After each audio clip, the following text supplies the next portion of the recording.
Why do gay people exist? I send gays to fix overpopulation. Boy did it go well. God Boberam. One interesting theory I've read about is that gay animals adopt orphaned young. The young would die on their own and the straight ones usually had their own young to worry about. So even though they're not passing their genetics on, they are helping the species as a whole. We make it hard for gay humans to adopt kids because of the roots of religion, but that's a different subject. Also, evolution isn't some benevolent force. It's just that, evolution. It can be good or bad for a species.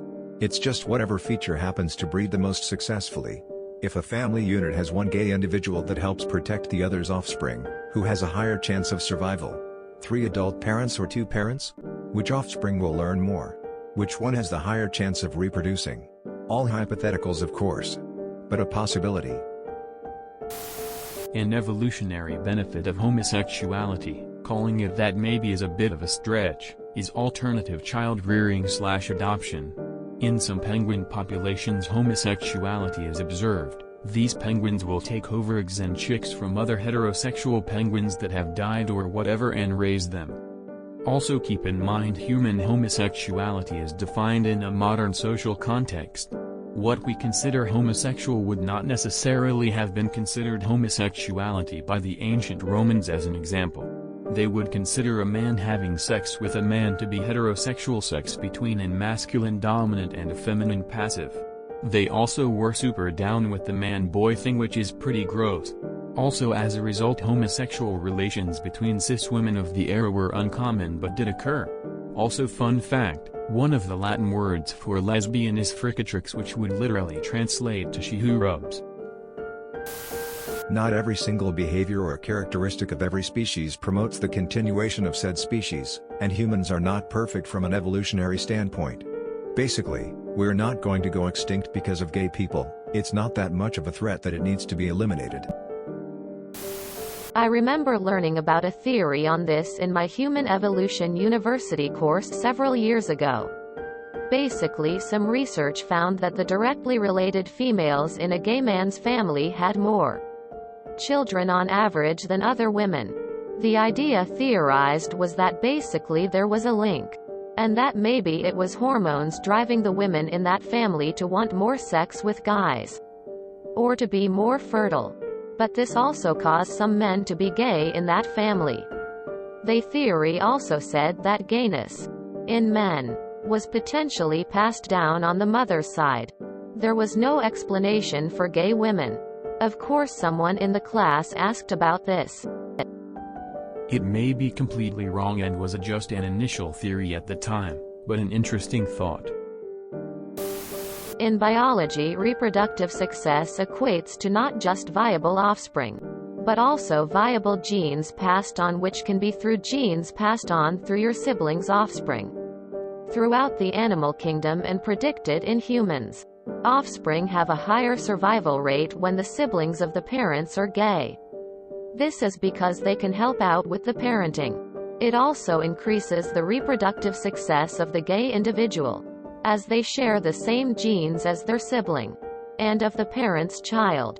Therefore, from an evolutionary perspective, gay people are predicted to have evolved to be helpers, to help look after offspring in a species.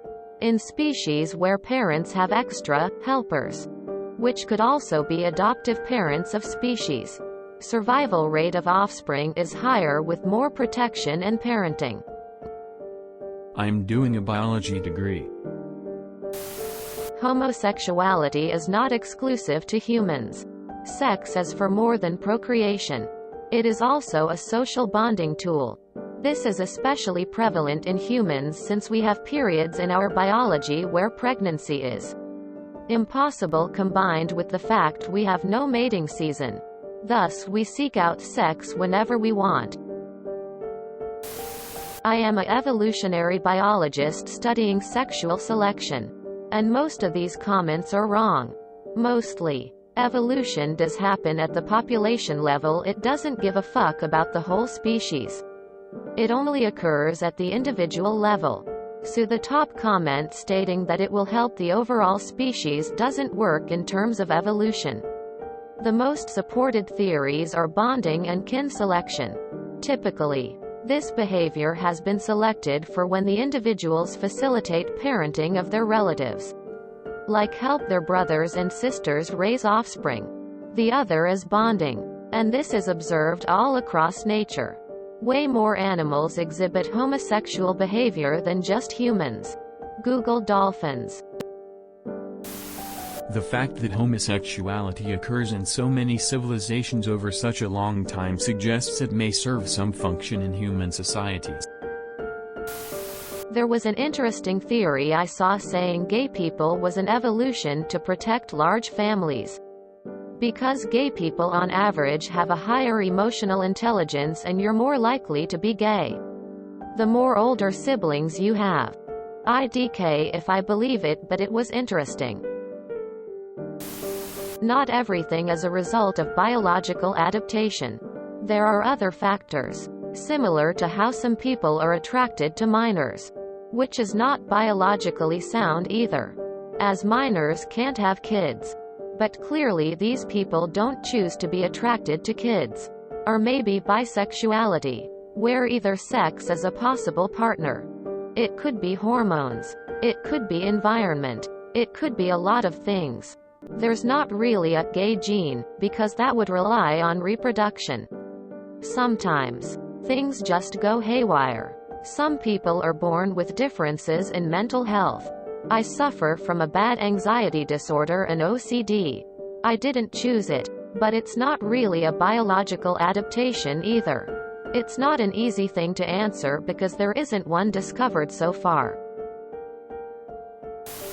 A common misconception about evolution is that every trait passed down over time is beneficial to a species. There are plenty of traits passed down that are neutral or negative for the species in terms of reproductive success, but that don't suck enough to seriously impede the species. And those traits tag along for the ride down the generations. In humans, gay people are roughly 10% of the population. And it clearly didn't interfere with us expanding across the globe with a still growing population of billions in a stranglehold apex predator grip on the planet. We are doing just fine. There was no reason we needed to eliminate homosexuality entirely. It didn't interfere.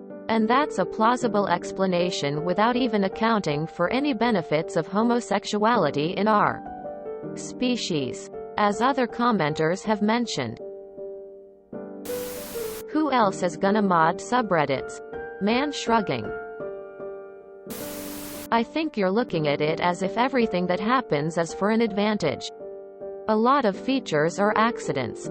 We have flaws. I can't smell smoke when I sleep. My appendix might give up for no reason. Sometimes our cells mutate into cancerous lumps. Evolution is not perfection. It is a process. And it is flawed. If it's terrible, it may get written out. Because people don't survive to breed. If it's not, it might stay. There may be an advantage. For example, we're going to adopt, meaning we're looking after abandoned offspring. It may be to control overpopulation. Something to stem the rapidly multiplying humans on the planet. It's not like the species is dying out. And it's not like anyone's ever, to my knowledge, found and clarified a gay gene that consistently seems to appear in LGBTQ+ people. Maybe. People are just people. And some of those people are gay. Some of those gay people, many of them, actually have biological offspring, meaning it doesn't stop breeding capabilities completely. At 7 billion strong, I think the population is doing just fine and it doesn't seem to be a detriment. Gay people exist because of social norms. In a Neolithic group of people you wouldn't have a gay person. You would have Bob the guy who helps hunt and also is a great companion because whoever goes with him gets extra attention. But there is no natural law that says he cannot also have children. This is a construct of our social dynamic, not a given state of evolution. The question seems more to be, Why did people evolve who will not breed? But that question is disingenuous because the reason gay people have issues with society has nothing to do with evolution and everything to do with socialization. Gay people do and can have children. They adopt. They carry babies. They have families. The only thing stopping them is hate. Evolution isn't a march to perfection. It's a matter of good enough.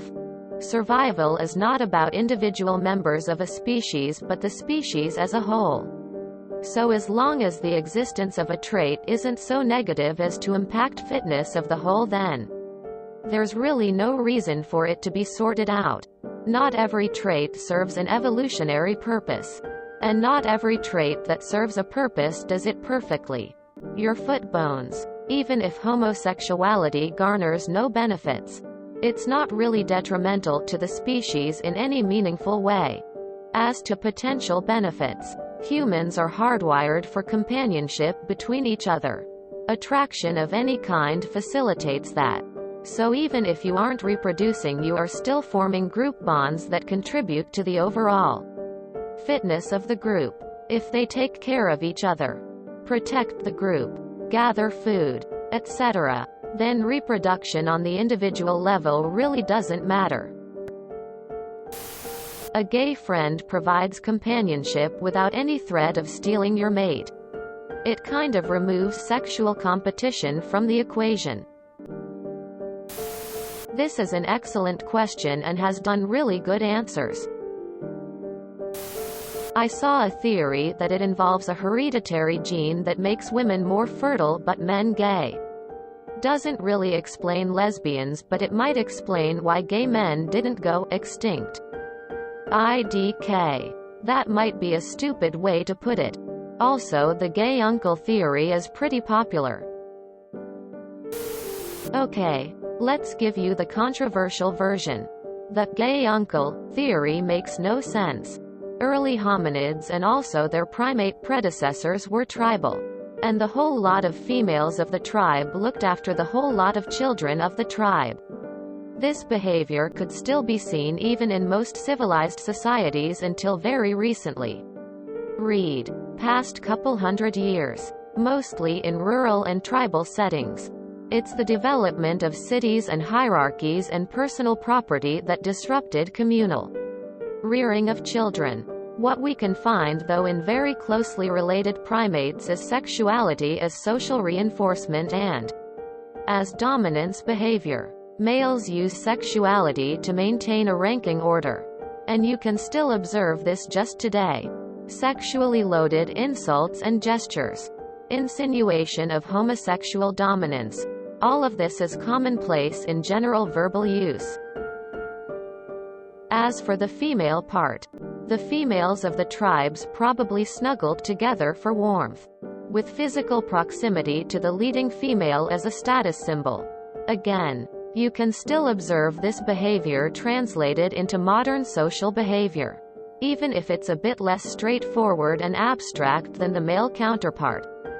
As an implication, there's a very decent chance that the natural sexual orientation of not only early hominids but even modern humans, until very recently, in evolutionary terms, was bisexuality. This ceased to be advantageous when societies changed from tribalistic communities to family-based units, with strict husband-wife relations and formalized inheritance laws. In the beginning, this only affected leadership to secure keys of power and as a form of diplomacy. But it rather rapidly became mandatory first for any land property-owning family, and then for any family. Period. As social norms changed. That would date heterosexuality as normal for the human species as barely a couple thousand or tens of thousand years. Why isn't that theory discussed more? Well, watch the outrage that's about to come down. If you enjoyed this video, please check out our playlists full of similar content. Epic Eracast is like doom scrolling for your ears. Please like, share, and subscribe.